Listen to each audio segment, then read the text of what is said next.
Əssalamu aleykum əziz izləyicilər. Bu günləri biz sizinlə qarışıq ədədi natural ədədə vurmaq üçün başqa bir asan yol öyrənəcəyik. Məsələn, bizə bu tipli suallar verilib, vurmağımız tələb olunur. Bu yoldan başqa biz nə öyrənmişik? Öyrənmişik ki, qarışıq ədədi çevirmək lazımdır, düzgün olmayan kəsrə daha sonra vurmaq lazımdır. Amma bəzi misallarda bu əlverişsiz olur. Mən ona görə sizə daha rahat bir yolunu öyrədəcəm. Nə etmək lazımdır? Kəsrin tam hissəsini və kəsirin surətini vuracaq həmin ədədə və yan-yana yazacaq. Alınacaq belə, 18-i 3-ə vururam, alınır 54. 7-də 5-i 3-ə vuranda 7-nin surətini vururuq, düzdürmü? Alınır neçə? 7-də 15. Biz bilirik ki, qarışıq ədədin yanında düzgün olmayan kəsir yazılmır. Yəni, qarışıq ədədin kəsir hissəsində düzgün olmayan kəsir ola bilməz. Düzgün kəsir olmalıdır.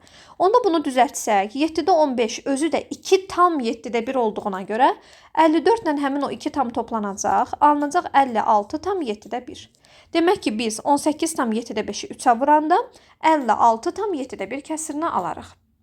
Digər nümunəmizə baxaq. Burada da eyni şey eləyəcəm. 41-i və 17-də 1-in surətini vuracam 6-ya.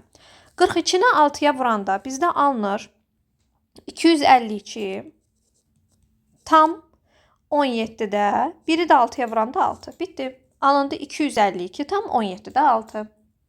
Digər ədədimizi də vuraq. Nə eləyəcəm burada? 8-i vuracam, bir də 1-i vuracam. 8-i 16-ya vuranda eləyir 128 tam 4-də 16. Biz bilirik ki, 4-də 16 özü də elə 4 deməkdir. Ona görə həmin o 4 ilə də 128-i toplayıram. Doğru cavabımız olacaq 132 tam. Demək ki, 8 tam 4-də 1-i 16-ya vuranda alınır 132 tam.